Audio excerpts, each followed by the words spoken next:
আজকে শহর চলে যাচ্ছে ট্রিপে 3 দিনের জন্য, 4 দিনের জন্য। খুবই খারাপ লাগছে মনটা, বাট ও তো খুব এক্সাইটেড স্কুল ট্রিপে যাবে। আর আমার তো মনটা বসে যাচ্ছে, কি যে খারাপ লাগছে বলতে পারি না। তো যাই হোক, ঈশ্বর যেন ওকে লুকআপটা করে। আর ওদের টিচার তো থাকবেই, ওদের ফ্রেন্ডরা থাকবে, সো আশা করি হি উইল বি ফাইন। তো সন্তান দূরে গেলে বেশি টেনশন হয়, কাছে থাকলে চোখের সামনে এতটা টেনশন হয় না। আর তার কোনো ধৈর্য নাই, সে উপর নিচ দৌড়াদৌড়ি করছে।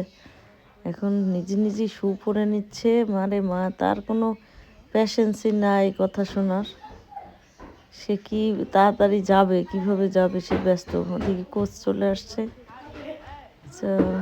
এই তো সহজের আজকে স্কুল ট্রিপ। লাগেজ টাগেজ রেডি করলাম, শপিং করে ব্যাগ ট্যাগ ভরে দিলাম। তার পছন্দের শু কিনেছে, যে আরও কত কিছু কিনেছে, ট্রাউজার এই সেই। এখন সে ফুললি রেডি টু গো। সবাই প্রার্থনা করবেন ও যেন ভালো থাকে এবং ফিরে আসে সুস্থভাবে। Thank you for watching.